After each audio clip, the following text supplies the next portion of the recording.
Buenos días, bienvenidos a la entrevista en línea en este martes 20 de julio de 2010. Estamos transmitiendo en tiempo real. Un saludo para quienes nos acompañan en nuestro país y desde luego en el mundo. Este día intentaremos abordar algunos temas de suma relevancia a nivel regional, como la seguridad en Centroamérica en lo que tiene que ver con el narcotráfico, el crimen organizado y las pandillas, la interacción desde luego regional y el acuerdo de asociación entre Europa y Estados Unidos. Esto desde luego si el tiempo nos alcanza. Agradecemos esta mañana que nos acompañe en nuestros estudios la señora Laura Chinchilla. Ella es la presidenta de la República Hermana de Costa Rica. Presidenta, buenos días. Es un gusto. ¿Qué tal? ¿Cómo está? Muchas gracias, muy bien. Bienvenida gracias. a nuestro país, presidenta. Muchas gracias por el recibimiento. Siempre es un placer visitar El Salvador. Gracias, muy gentil. Presidenta, hablemos un poco de las cosas domésticas, sobre todo porque usted, debo entender, toma posesión de su cargo como presidenta el 8 de mayo, es decir, tiene poco tiempo de estar ahí. Pero entonces usted dijo durante el triunfo electoral que no traicionaría la confianza que me han dado porque esta confianza no me ha sido regalada, me ha sido prestada. Ese fue un mensaje para los costarricenses y quiero comenzar por ahí. Entonces, ¿cómo está administrando esa confianza del pueblo costarricense, presidenta? Trabajando en primer término muy duro y con mucha seriedad. Nos hemos preparado muchísimo en estos primeros meses en todo lo que tiene que ver con la planificación estratégica para poder alcanzar aquellas metas que comprometimos durante la campaña electoral, fundamentalmente ligadas al tema de la seguridad, reactivación económica y combate a la pobreza. Y en segundo término, procurando pues gobernar con un equipo de personas que son las que hemos nombrado, gente toda ella de muchísima experiencia, de muchísima solidez intelectual y moral. Explícanos, usted reconoció en ese momento un debilitamiento de la confianza. ¿Esto respondía, digamos, a los antecedentes que habían en Costa Rica en términos de algunas irregularidades o situaciones que se habían generado con algunos presidentes en el pasado? Sin lugar a dudas, la política costarricense se vio muy golpeada por algunos escándalos y hechos asociados a manejos cuestionados de la hacienda pública. Y entonces uno de los lemas más importantes de mi campaña fue el tema de la honestidad. Si hay algo que no debería ni siquiera estar en discusión, es la integridad con la que un gobernante debe manejar la hacienda pública. Así que esa ha sido una de las grandes banderas y estaremos procurando honrarla todos los días a lo largo de los 4 años de mi gobierno. ¿Hay un poco de desconfianza o no? Es decir, esa confianza, bueno, ¿cómo se gana? En realidad, yo quiero decir que el fenómeno tiene dos caras. En Costa Rica, ciertamente hubo una gran afectación a la confianza de los ciudadanos hacia la política, cuando estos hechos se dieron a conocer y cuando trascendieron públicamente, pero a la vez, cuando la justicia pudo intervenir con gran independencia, como lo ha hecho en mi país, y finalmente llegar a algunas de las conclusiones a las que ha llegado, los costarricenses han vuelto a creer de nuevo en el sistema. Creo que conseguimos recuperar mucho de esa confianza en la campaña presidencial pasada, puesto que lejos de incrementarse los niveles de abstencionismo, más bien disminuyeron, más gente fue a votar y la votación que yo obtuve ha sido la más alta de las últimas 4 elecciones. Ahora, ¿qué significa para Costa Rica que por primera vez gane la presidencia una mujer? Pues yo pienso que es, sin lugar a dudas, un hecho histórico. Habla bien de los avances de Costa Rica en materia de equidad de género, porque por lo demás no se presenta como un hecho simplemente aislado, como un elemento accidental, como que la gente de pronto quiso votar por una mujer, sino que es el resultado de un proceso sostenido, paulatino, de incorporación de la mujer en los cargos públicos. Costa Rica, ya para la legislatura anterior, tenía casi 38% de mujeres en el Congreso. Claro. Tenemos en este momento casi 25% de mujeres en la magistratura.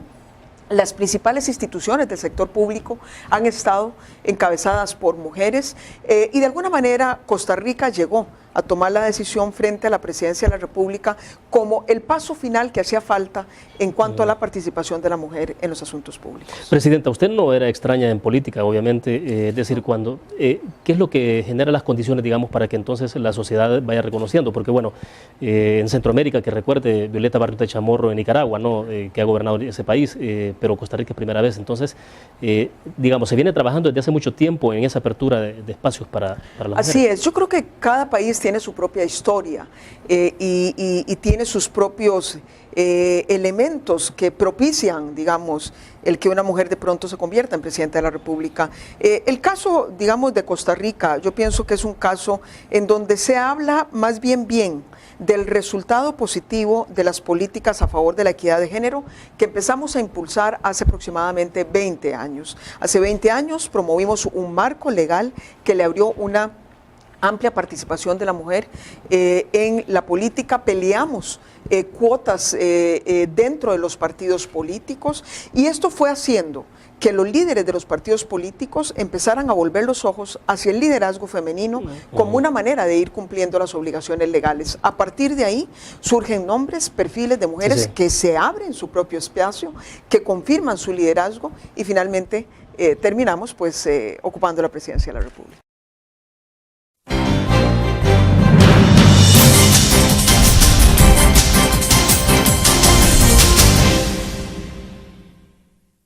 Todos los días salimos a dar lo mejor de nosotros, salimos a dejar el corazón en el trabajo. Cuando hay adversidad, salimos. Cuando no sale el sol, salimos. Así somos los salvadoreños, ponemos el alma en todo lo que hacemos y esta vez también saldremos, porque saliendo a trabajar es que se sale adelante.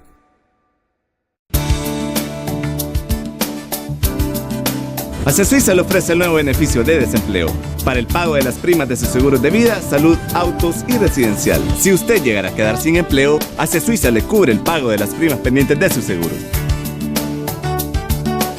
Porque soy previsor, tengo toda la protección y respaldo cuando más lo necesito. Acesuiza asegura su tranquilidad.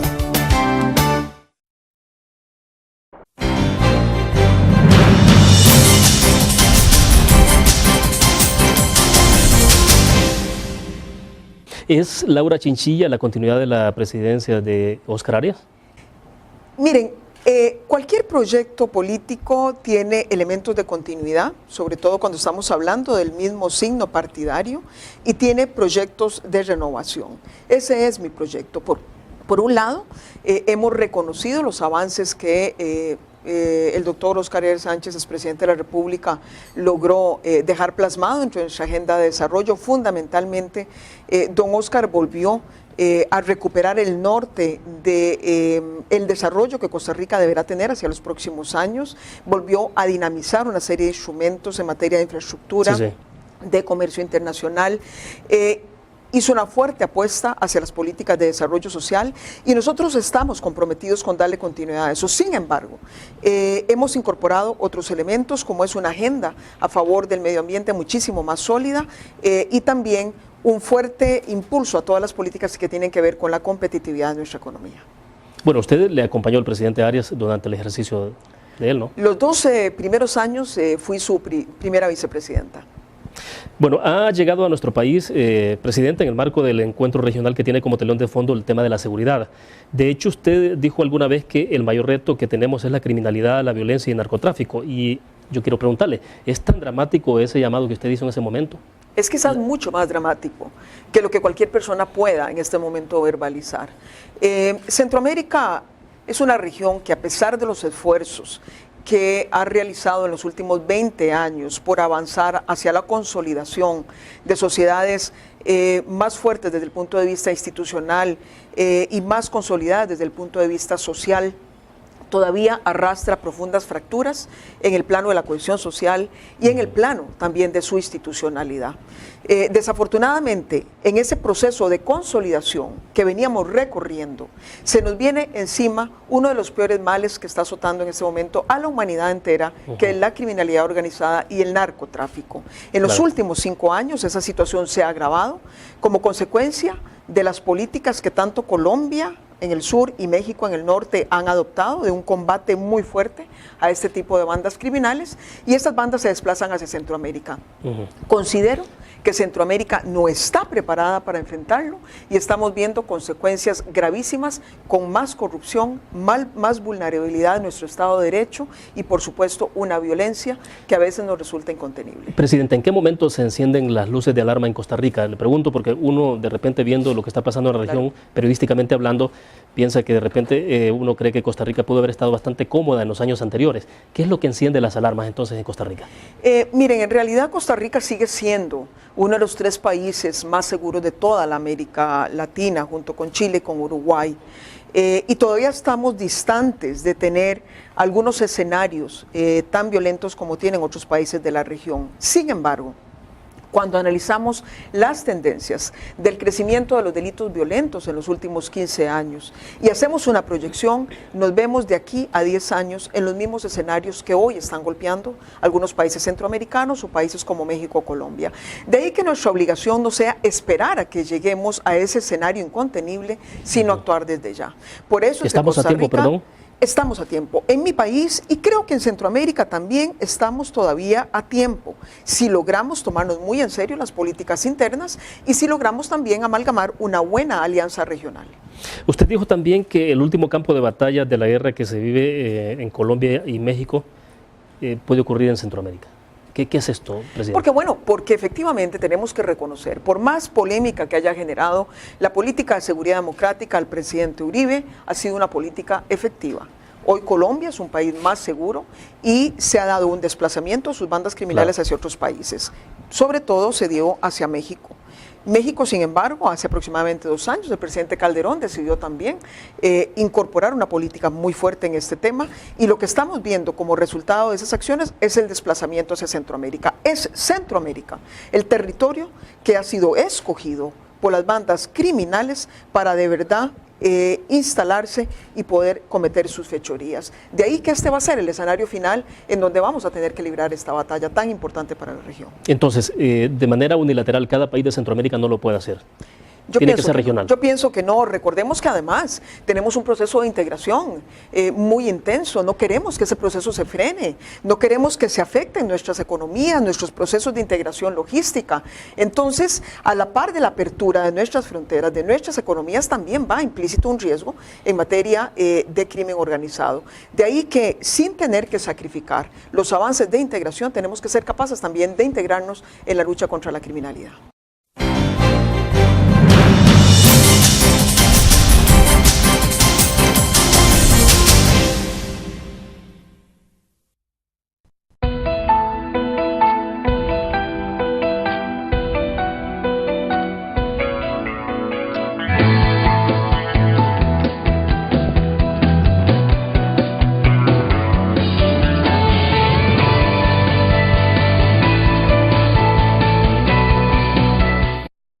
¿Sabías que cada bolsa plástica que tiras a la calle demora más de 400 años en deshacerse? Y si no paramos ahora, el plástico terminará por asfixiarnos. Por eso, el azúcar salvadoreña ha cambiado todos sus empaques por plásticos OXO biodegradables que solo demoran 5 años en deshacerse. Una iniciativa para beneficio de nuestro medio ambiente y de todos los salvadoreños.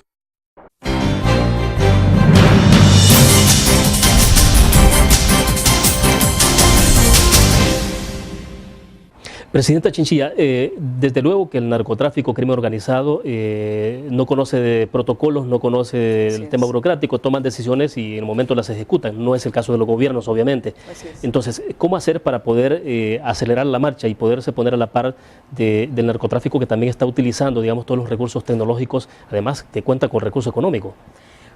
Hay muchas cosas que podemos todavía mejorar. Tenemos que ser mucho más eficaces en el manejo de la información, en el uso de todo lo que tiene que ver con información usada de manera inteligente. Tenemos que poder compartir esa información. Tenemos que ser capaces de confiar unos en otros y realizar también algunas operaciones conjuntas. Tenemos que seguir fortaleciendo la integridad de nuestros cuerpos policiales y en los países que tienen ejército de sus ejércitos y por sobre todo, tenemos que seguir apostando al fortalecimiento de la administración de justicia, porque aquí no se trata de sacrificar de manera constante y continua garantías constitucionales o garantías individuales en aras de la seguridad nacional. Yo sé y conozco experiencias en donde se han podido hacer las dos cosas al mismo tiempo. Podemos ser mucho más eficientes sin hacer grandes sacrificios en lo que es materia de garantías constitucionales. Pero eso implica un alto nivel de especialización también. Mucho profesionalismo, mucha capacitación, mucho intercambio de información y más previsión. De alguna manera nuestros países siguen preocupándose mucho del corto plazo sin entender que el largo y el corto plazo empiezan al mismo tiempo. Y tenemos que reconocer que hemos abandonado muchísimo lo que es la inversión social, sobre todo en aquellos sectores en riesgo. Niños, jóvenes en riesgo, altas tasas de deserción escolar, pocas alternativas laborales crean un caldo de cultivo para que las mafias se arraiguen en esos sectores vulnerables de nuestras poblaciones. Bueno, pero es una situación compleja porque todo esto pasa por la cuestión de recursos financieros de cada país, ¿no? Es decir, qué capacidad tiene cada país para poder tener un aporte concreto en el tema de la seguridad. Aquí en nuestro país, por ejemplo, se ha hablado en algún momento determinado de un impuesto por la seguridad. Se habla de tantas cosas, pero entonces el tema del financiamiento, ¿cómo lograrlo? Es decir, ¿cómo lo hace cada país, sobre todo en una situación de crisis económica? Sin lugar a dudas, el tema del financiamiento es importante. De hecho, en Costa Rica estamos discutiendo esa misma situación. Con los recursos que hoy tenemos no podemos salir adelante. La seguridad, y la seguridad buena y profesional es cara aquí o en cualquier país del mundo. En cualquier democracia occidental, las inversiones en seguridad tienden a ser robustas, tienden a ser importantes. Así que hay que hablarle con mucha franqueza a nuestros pueblos, hay que buscar aumentar sin sacrificar, obviamente, dinamismo económico, cargas tributarias. Todavía los países de Centroamérica tienen cargas tributarias sumamente bajas para lo que queremos hacer, pero también es cierto que con los actuales recursos podemos hacer más. Muchas veces tenemos personal contratado que no está dando la talla. Muchas veces tenemos personal infiltrado que más bien está del lado del crimen organizado. Podemos hacer también muchísimo más con los recursos que tenemos actualmente. Hay que profundizar la depuración entonces también de los elementos de Policía Nacional Civil, en este caso nuestro, Fiscalía General de la República, el sistema de justicia. Bueno, es que la única manera en la que un país debería estar dispuesto a darle más recursos a la seguridad pública es estableciendo cláusulas que condicionen que esos recursos van a ir a buena policía, a buena fiscalía, a buenos jueces. Si a la par de que pedimos más recursos, no estamos dispuestos a mejorar los mecanismos de control y sanción de nuestros cuerpos de seguridad, pues tendría razón la población de decir vamos a seguir dando dinero para muy pocos resultados. Presidenta, ¿qué papel debe jugar Estados Unidos en medio de todo esto? Siendo que, bueno, la mayor parte de todo lo que es el tema del narcotráfico, Centroamérica es utilizada como un puente, ¿no? Termina en Estados Unidos. ¿Cuál es el papel que debe jugar Estados Unidos en la región? Yo pienso que ese esquema, que fue el esquema con que más o menos hace unos 15 años negociamos los primeros acuerdos de cooperación con los Estados Unidos, entre Centroamérica y los Estados Unidos, ese esquema, según el cual existían países productores en el sur, países consumidores en el norte y los países de tránsito en el medio, ya ese esquema cambió. Ya no podemos seguir analizando la realidad bajo esa clara división, digamos, del mercado de las drogas. En este momento prácticamente el narcotráfico está en todas sus modalidades en todos los países del mundo. Así como se está produciendo en el sur, en el norte también se produce droga sintética. Así como se está consumiendo en el norte, nuestros países tienen un problema de consumo de crack, que es el que genera toda la violencia callejera. Así como hay también trasiego. Dentro de los Estados Unidos hay trasiego entre nuestros países. En este momento hay un desparrame, por decirlo de alguna manera, de lo que es el problema del narcotráfico.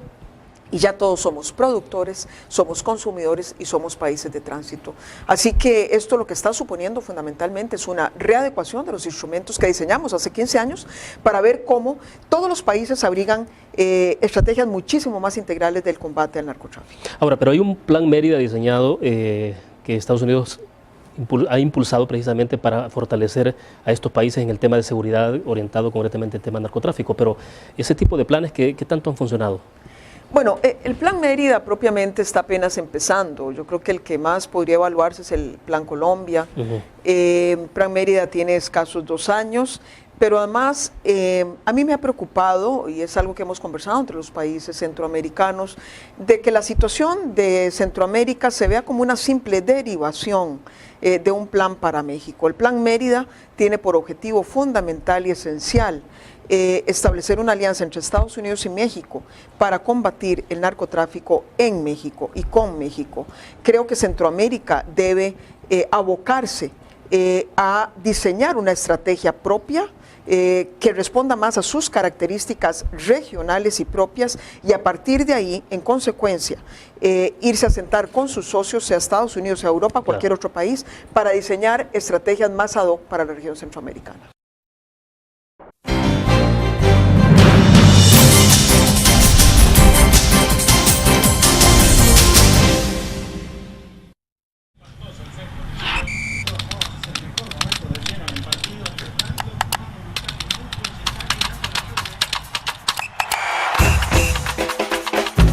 La emoción del deporte está en www.elgráfico.com. Ingresa al nuevo escenario deportivo y descubrí toda la pasión del deporte. Fotos, videos, fichas y resultados de las mejores ligas del mundo. Elgráfico.com. Conectados por deporte. Blur. La revista más innovadora y moderna de todos los tiempos. Única en su estilo, creativa. Un espacio exclusivo y reservado de entretenimiento y diversión, llevada al máximo. Blur. Time Out, Movie, lo mejor de la cartelera. Art. Shopping, la guía de la moda. Go, viajes cortos fuera de la ciudad. Blur.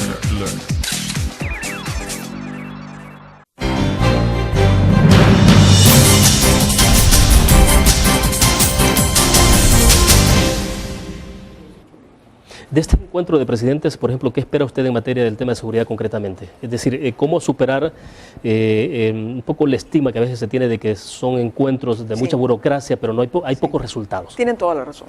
Tienen toda la razón. Las cumbres, si no van a la par de mecanismos que establezcan metas concretas, que nos garanticen monitoreo y poder mostrar avances de cumbre en cumbre, pues prácticamente pierden credibilidad y legitimidad ante la población. De ahí que parte, digamos, de la declaración que hoy se está anunciando y que hoy estamos suscribiendo pasa por, sobre todo, por destacar la necesidad de monitorear los avances concretos.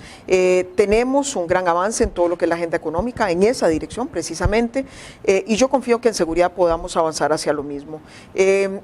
Soy de la tesis de que antes de seguir avanzando en un plan determinado, porque hemos avalado muchas declaraciones en el pasado, es momento de hacer un breve alto en el camino, sin que eso suponga detener nada, para poder evaluar qué ha pasado en los últimos 15 años en Centroamérica con sus políticas de seguridad. Hace 15 años negociamos los acuerdos vigentes con los Estados Unidos y hace 15 años diseñamos los instrumentos regionales. Es hora de hacer una valoración, ver qué ha sido lo positivo, en qué nos hemos quedado cortos y poder, en consecuencia, redefinir los énfasis hacia adelante.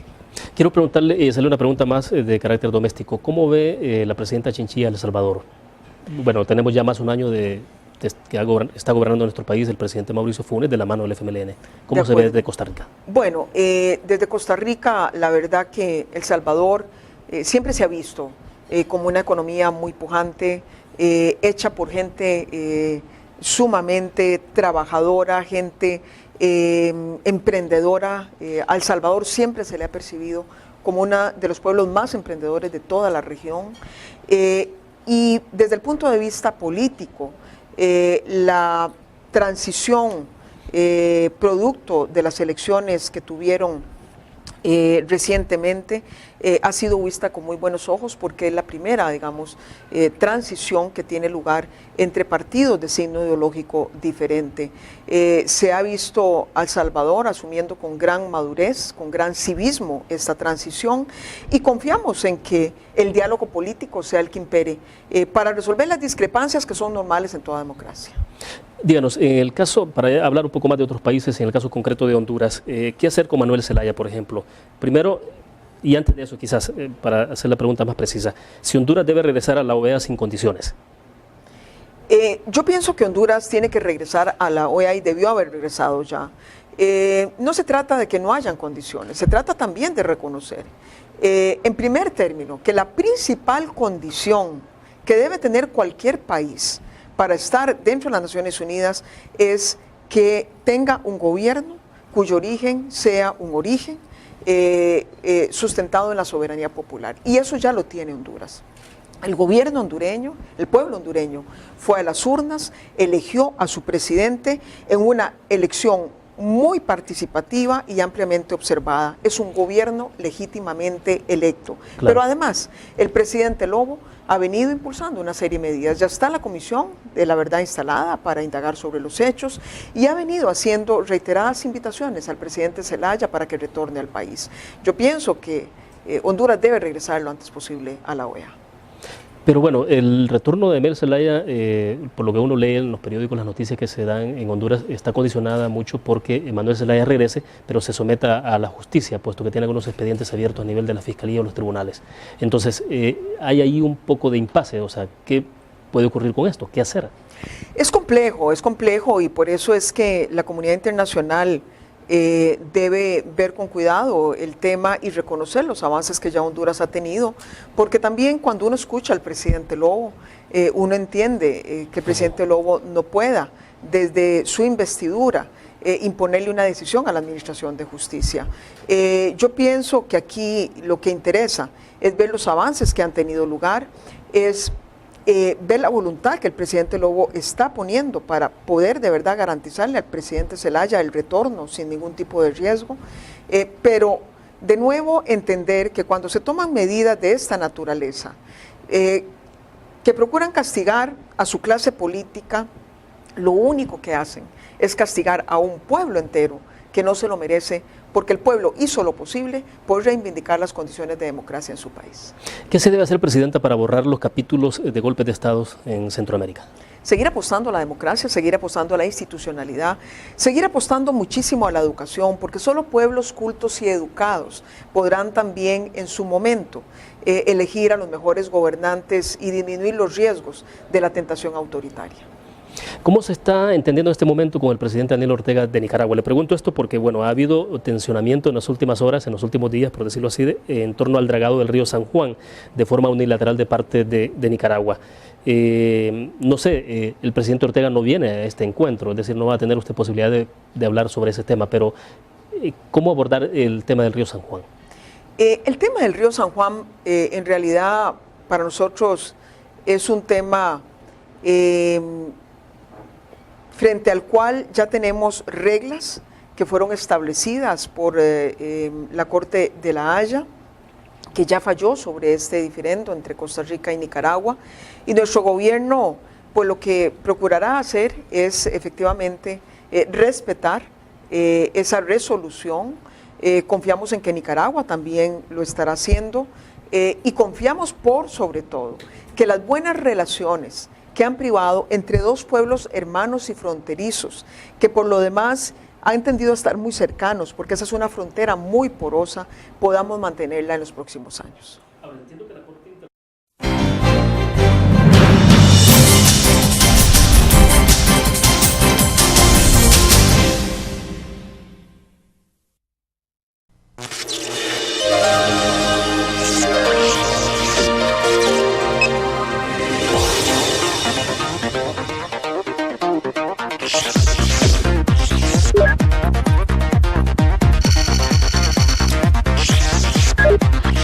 Estimulamos tus sentidos para que leas, veas, escuches e interactúes con la verdad. LPG Multimedia.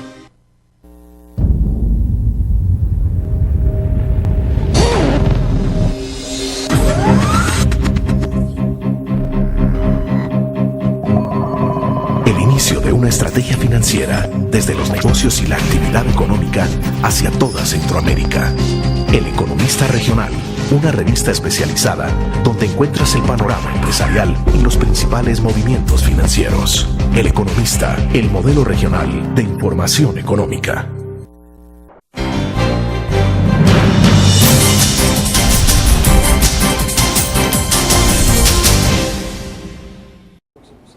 Ahora, entiendo que la Corte Internacional reconoció a Nicaragua la soberanía, ¿no?, sobre el río San Juan y a Costa Rica la navegación perpetua. ¿Esto no es justamente eso el origen de las tensiones o el conflicto? Bueno, digamos que es normal que entre países fronterizos existan tensiones. Yo no recuerdo dos naciones fronterizas en donde no tienda a haber algún tipo, digamos, de diferencias. Hay que verlo con los ojos de lo que tiende a acontecer entre naciones fronterizas y más cuando estamos hablando de compartir un recurso tan importante como es el río San Juan.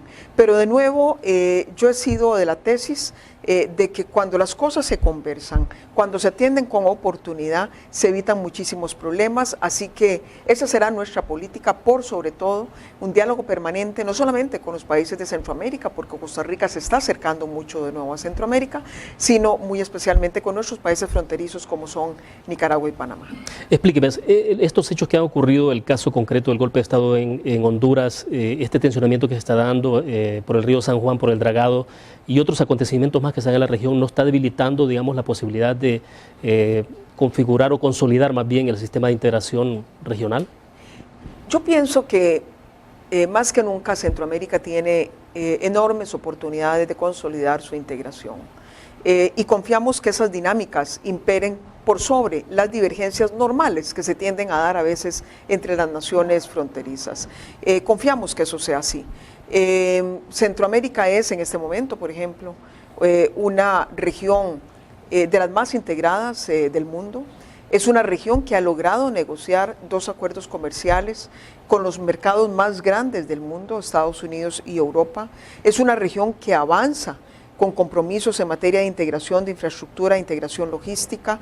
Así que si le sumamos toda esa agenda en materia de cohesión social, si logramos ser exitosos en combatir el problema de la inseguridad, yo confío que el potencial de crecimiento económico y de mayor bienestar para Centroamérica va a ser como muy pocas otras regiones del mundo. ¿Cree usted que se han sobrepuesto a las diferencias que implica, por ejemplo, la potencialidad económica de cada una de las naciones? ¿El acuerdo de asociación cómo se puede manejar? Pienso que es una gran oportunidad para Centroamérica, sin lugar a dudas, sin lugar a dudas. Por eso es que yo prefiero, cada vez que abordamos el tema de la agenda regional, poner en evidencia esos elementos de potenciación que tiene Centroamérica más que las diferencias, porque si logramos todos ver hacia adelante, si logramos un norte común que es un mayor bienestar para nuestros pueblos, una región muchísimo más competitiva, creciendo económicamente con más distribución, y si además somos capaces de enfrentar el tema de la seguridad, de verdad que Centroamérica tiene un futuro mucho más provisorio que muchos de los países de las Américas. Ahora, ¿será que los países de Centroamérica sí lograrán tener beneficios bastante equilibrados en el marco de este acuerdo de asociación con Europa? Sí, aquí lo importante es que Centroamérica ya aprendió a negociar de manera regional. Y esto no es fácil, porque ninguna región del mundo lo ha estado haciendo. Es decir, Centroamérica es la primera región del mundo que negoció un acuerdo comercial con Estados Unidos. Y luego Europa hasta ahora logra hacer el primer acuerdo regional con Centroamérica. Pero además, esto ha pasado por entender que el poder cerrar un acuerdo regional pasa porque cada país sea capaz de alcanzar su propio balance interno. Y eso fue lo que sucedió. En el momento en que cada país sintió que alcanzó su balance interno, Salvador con sus textiles, Costa Rica con sus lácteos, Honduras con algunos temas agrícolas, fue cuando logramos finalmente cerrar el acuerdo regional. ¿Qué provecho entonces puede sacar Centroamérica de este acuerdo de asociación? Ya está la experiencia del Tratado de Libre Comercio con Estados Unidos. Bueno, continúa el desbalance en términos de las importaciones y exportaciones. Lo que tenemos que recordar es que estos acuerdos, en primer término, traen seguridad jurídica a nuestros países, porque ya contamos con reglas muy claras, para poder orientar la decisión de los inversionistas. Pero en segundo término, contamos con una fuerte y significativa disminución de todo lo que son las barreras arancelarias que le permiten a nuestros productos ingresar a esos grandes mercados. Claro que tenemos que tener muy presente que no basta con negociar tratados comerciales para darle oportunidad a nuestra producción. A la par tenemos que ser capaces de enfrentar las agendas que mejoren nuestra competitividad, que tienen que ver con recurso humano más calificado, más preparado, mejor infraestructura, menor tramitología, menor corrupción en nuestros aparatos públicos. Toda esa agenda tenemos que seguir impulsando para poder hacer muchísimo más exitosos estos acuerdos comerciales que hemos logrado negociar. Bueno, pero esos son desafíos planteados para cada país y obviamente para toda la región, ¿no? Así es, así es. Ese es un reto para cada una de las naciones. De hecho, durante mi administración, el tema de la agenda de competitividad va a tener una prioridad fundamental, pero también necesitamos mejorar la competitividad como región. ¿A qué me refiero? El tema de las aduanas, el tema de la infraestructura que nos conecta, claro. Infraestructura eléctrica, infraestructura de telecomunicaciones, infraestructura física, todos esos son elementos que pueden mejorar mucho nuestra competitividad. Bueno, se nos está agotando el tiempo entonces, Presidenta, pero ¿qué hacer con el Parlamento Centroamericano? Quiero cerrar con eso.